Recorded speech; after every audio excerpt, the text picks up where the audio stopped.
On a quiet evening in Beverly Hills, a contractor named Daniel Morales stood in the shadow of Greenacres, the sprawling estate once belonging to silent film legend Harold Lloyd. He had been hired to survey parts of the property before a planned renovation. What struck him wasn't the grandeur of the mansion, though its endless halls, hidden staircases, and ornate fountains could overwhelm anyone, but the uncanny way sound carried across the estate. While reviewing the West Wing's vaulted ballroom, Daniel recorded what he thought was a faint creak. When he played it back on his phone, layered beneath the sound was a man's laughter, light, quick, and eerily similar to Lloyd's famous on-screen chuckle. Within a week, neighbors were talking. They'd long whispered that Greenacres was too big to rest quietly. The property wasn't a typical Hollywood mansion, it was nearly an entire village, with gardens, reflecting pools, and a full zoo at one point. Locals often said the estate had an odd way of echoing back life even after it was gone.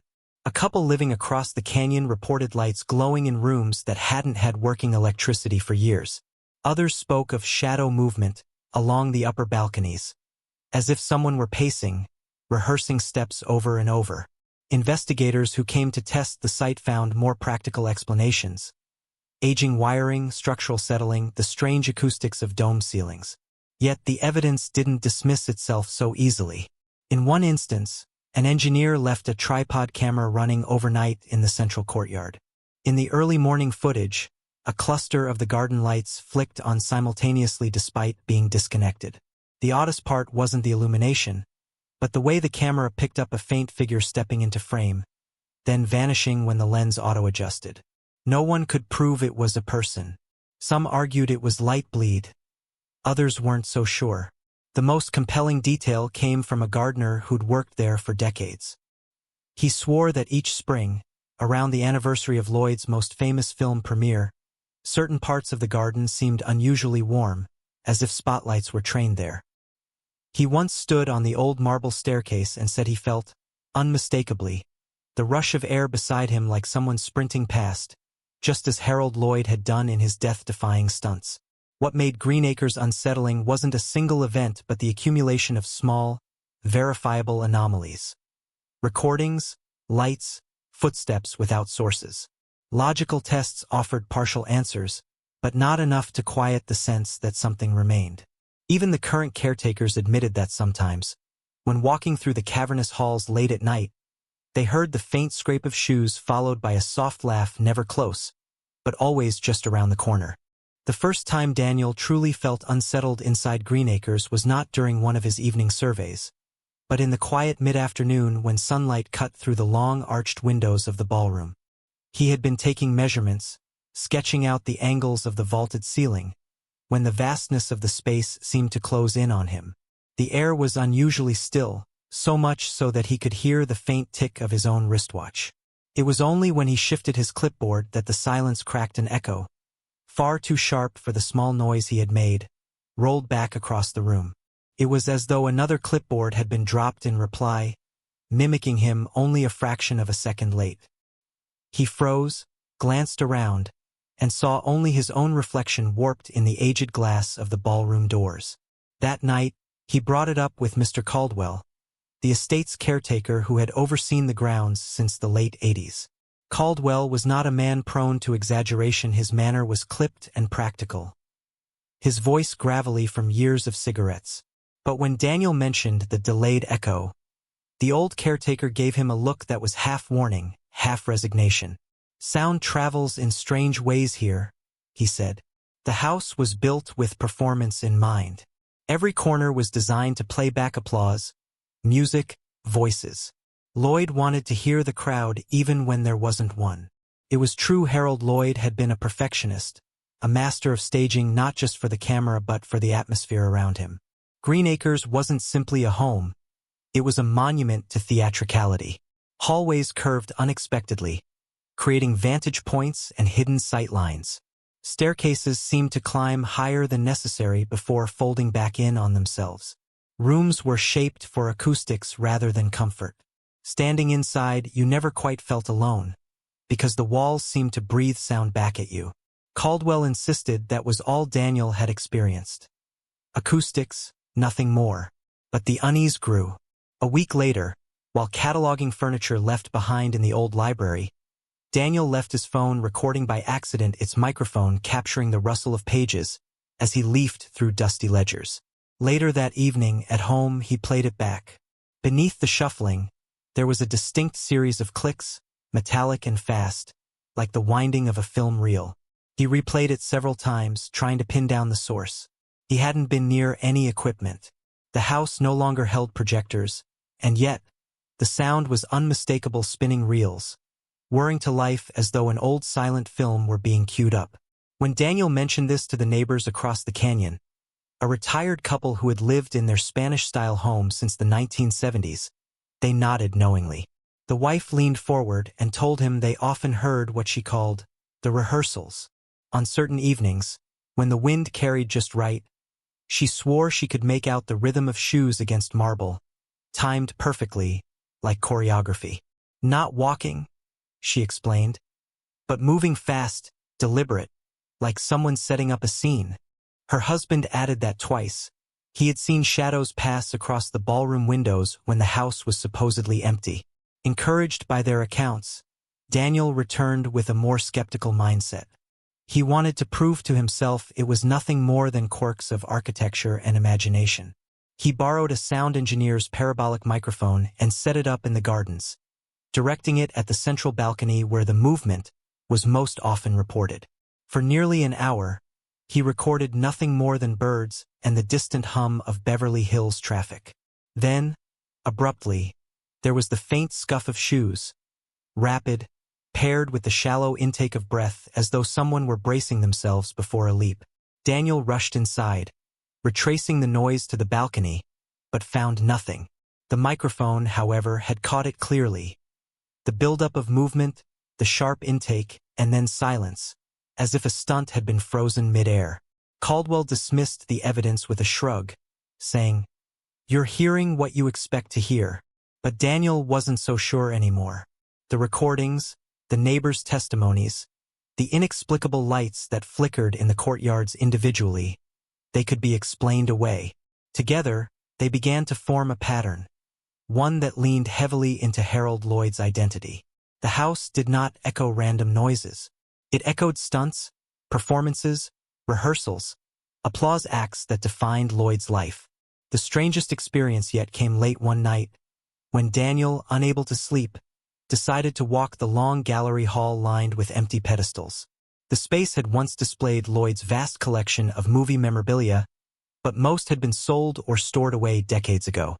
As Daniel passed the pedestals, he felt a shift in air pressure, subtle but undeniable, and then a faint warmth on his face, as if a spotlight had been turned on him. He paused, stood still, and noticed something in the far corner, a faint shimmer, like heat rising off pavement. He blinked, and it was gone.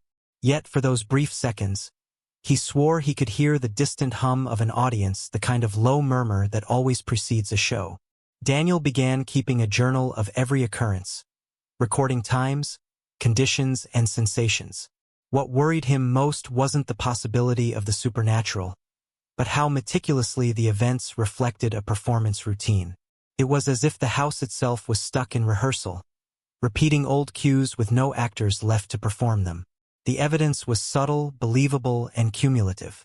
A delayed echo, a film reel were, a warm spotlight, small things, but undeniably patterned.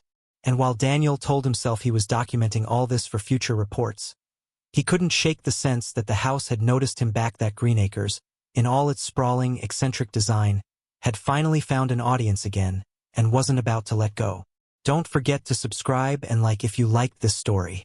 Daniel's journal began to read less like a surveyor's notes and more like a chronicle of an uneasy coexistence. Each entry was a meticulous attempt to convince himself that what he was hearing, feeling, or catching on tape could be rationalized. Yet the more he wrote, the more those rationalizations thinned, stretching to cover things they no longer fit. It was the early hours of a Thursday morning when he first tested staying overnight in the main house. The renovation crew had gone home, and Caldwell had retreated to his modest caretaker's cottage near the gate. Daniel lay in one of the few usable guest rooms, its furniture draped in heavy canvas, the smell of dust and mothballs hanging in the air. He left a small lamp burning by the door, but the rest of the house lay in utter blackness. At around 3 a.m., the house began to stir, not with obvious noises, but with a pattern of shifting silence. He could hear it like breathing, spaces of quiet swelling and collapsing in rhythm, as if the very walls were alive with rehearsed pauses. Unable to sleep, he wandered the corridors with his journal in hand. In the long marble gallery, he again felt the faint impression of a spotlight warming his face. It was subtler this time, almost teasing, yet his skin prickled with the unmistakable sensation of standing before an audience. He jotted it down, underlining the word spotlight presence. Then, as he turned to retrace his steps, he heard it faint at first, then growing clearer, the tap-tap-tap of shoes running across marble. It was not the heavy tread of a man stomping, but light, nimble, almost playful. The sound approached from the far end of the gallery, swift and steady, before halting just out of sight. Daniel froze, straining to hear. For a moment, there was nothing. Then came the quiet burst of laughter, low and breathy, carried as though someone had leaned too close to a microphone. When he forced himself to walk toward the sound, all he found was the empty expanse of the hall, the long draped pedestals standing like abandoned actors waiting for their cue. He checked the floors, the windows, even the vents. Nothing explained it. The following day he questioned Caldwell more directly. "Have you ever heard laughter in here?" Daniel asked. The caretaker looked away, busying himself with polishing the brass handles on the main staircase. After a pause, Caldwell muttered, "I've heard things, yes. Everyone who's spent enough time here has. But don't call it laughter. Call it memory. This place remembers better than people do." That phrase clung to Daniel's mind, "this place remembers." It was the most fitting description he'd encountered yet. For in the weeks that followed, the memories of Greenacres grew bolder. He began to notice small drafts that moved like bodies passing close by. He heard faint applause ripple through the garden when no one was there. Once, while taking photographs of the empty pool, he saw in his camera's preview screen a fleeting image of water shimmering, as though someone had just leapt in to the naked eye. The pool lay stagnant and half-drained. Neighbors started to open up more too, as if Daniel's interest gave them permission to share long-guarded accounts.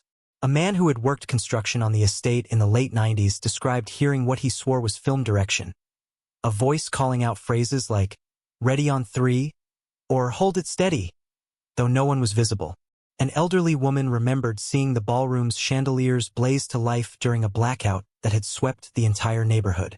"It was as if the house refused to be in the dark," she said, her voice trembling. The more stories Daniel gathered, the more he felt Greenacres shaping itself around a single idea that it was not haunted by a person, but by the essence of performance itself. Every noise, every flicker of light, every strange warmth felt tied to Harold Lloyd's restless energy, his endless rehearsals, his demand for applause. The house did not groan like an old building or whisper like a drafty hall. It staged moments. It recreated atmospheres. It played back pieces of life as if looping a reel, indifferent to whether anyone was watching or not.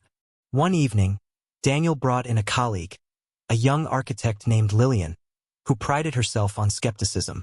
He wanted a second perspective, someone untouched by the stories. They walked the grounds at dusk, their footsteps crunching the gravel paths lined with neglected hedges.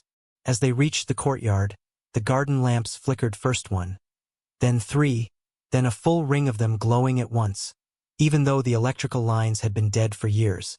Lillian, pale but steady, suggested it could be residual current, but her explanation faltered when the lamps began to pulse, dimming and brightening in a rhythm almost identical to the sound of applause. That night, Lillian admitted she felt as if she had walked into a space that expected her. "It wasn't random," she said. "It was like we were part of a rehearsal, even if we didn't know the script." Daniel wrote that line down immediately, because that was what troubled him most. The sense that Greenacres wasn't passively echoing the past, but actively drawing in anyone who entered, casting them into roles they never agreed to play. And with each new entry, each new testimony, the mansion's reputation deepened, not just as an eccentric Hollywood relic, but as a stage that had never truly gone dark. Do you want me to push the next part further into physical tests and evidence, camera setups, temperature logs, controlled experiments, or lean more into the psychological unraveling of Daniel as he becomes part of the house's performance? Daniel's final weeks at Greenacres felt less like work and more like an immersion into someone else's life. A life that hadn't ended, but had seeped into the very walls and grounds of the estate. His journal, once a practical notebook, had swollen into a thick ledger filled with sketches, timestamps, and hurried notes about fleeting sensations he could barely explain. The more he tried to keep himself at a distance, the more the house seemed to press him into its orbit. The breaking point came during one of his last scheduled surveys. He had set up a tripod camera in the courtyard, hoping to capture a clean, uneventful recording that would prove, finally, that what he had been experiencing could be chalked up to his own fatigue and suggestion. The evening was cool, the air unusually still. He sat on the stone steps with his journal open, listening to the faint rustle of trees on the edges of the property. For nearly an hour, nothing happened. The lights remained dark, the air quiet. He began to believe almost with relief that it had all been coincidence. Then, as the clock ticked just past 9, the courtyard lamps sprang to life all at once. Their glow was steady, white, brighter than he had ever seen them. At the same moment, the camera caught movement across the far balcony. A tall, lean figure, blurred but unmistakably human, pacing back and forth with the unmistakable rhythm of rehearsed steps. Daniel felt his throat tighten. He turned to look directly, and of course the balcony was empty. Yet the camera showed otherwise, the figure moving, stopping, leaning forward as if speaking to an invisible audience. He ran to the camera, replaying the footage, and as he did, a sound rolled across the courtyard. It was not wind, not birds, not the shuffle of trees. It was applause, distant, layered, swelling in waves. The kind of applause that filled old theaters when the curtain dropped. Daniel spun in circles, searching for speakers, for pranksters, for anything tangible. But there was only the empty estate, glowing under the false light of dead lamps. Later, when he showed the footage to Caldwell, the caretaker refused to watch more than a few seconds. He shut the laptop with a hard snap, muttering, "You're giving it too much attention. That's how it keeps going." His hands trembled as he lit another cigarette. "Do yourself a favor, son. Finish your notes, take your paycheck, and leave. This place doesn't need another actor." But Daniel couldn't walk away so easily. The idea of leaving the story half-documented felt like abandoning a puzzle just as the last pieces were falling into place. Against Caldwell's warning, he spent one final night in the ballroom. He set up 2 cameras, one aimed at the chandelier, another at the grand balcony, and left a voice recorder running on the stage. He sat in the center of the vast room, notebook in hand, staring into the dark until his eyes adjusted. The silence pressed heavy, deeper than anything he'd felt before, as though the house were waiting for him to speak. He whispered, "What do you want from me?" First, nothing. Then, faintly, so faint he thought it might be his own blood rushing in his ears, came the distinct sound of a film reel clicking to life. A soft whir, the spin of metal wheels, the subtle drag of celluloid. He looked toward the projection booth high in the wall, long since gutted of equipment, and for an instant he saw it, a flicker of light, the trembling beam of a projector cutting through the dust. On the far wall, shapes began to ripple. He could not make out detail, but it looked like the outline of a man climbing, slipping, dangling from the side of a building, one of Lloyd's most famous stunts. The images bent and warped, half-formed, but the energy of the moment was unmistakable. Tension, thrill, danger. Daniel's breath caught. He wanted to move, to stand, to run, but his body held still, as though he were an audience member frozen in his seat. And then came the laugh, the same quick, bright laugh he'd caught weeks earlier on his phone recording. This time it was full, booming, echoing through the ballroom as if Harold Lloyd himself were in the room, acknowledging an unseen crowd. The chandelier above him shivered, crystals clinking faintly together. For one terrible moment, Daniel thought it might fall. But it held steady, swaying gently, as the laughter faded into silence. When he checked the recordings the next day, nothing appeared. The cameras had captured only an empty ballroom, the chandelier motionless, the balcony bare. The voice recorder was filled with static. Only his own senses, raw and unfiltered, carried the memory of what he had seen and heard. He left Greenacres soon after, his report incomplete, his notes restless with unanswered questions. Caldwell shook his hand at the gate but refused to look him in the eye. "It's better you let it go," the caretaker muttered. But Daniel couldn't.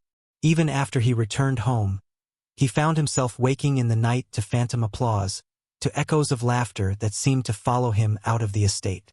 His journal sat on his bedside table, pages marked with underlines and arrows, daring him to finish a story that had no end.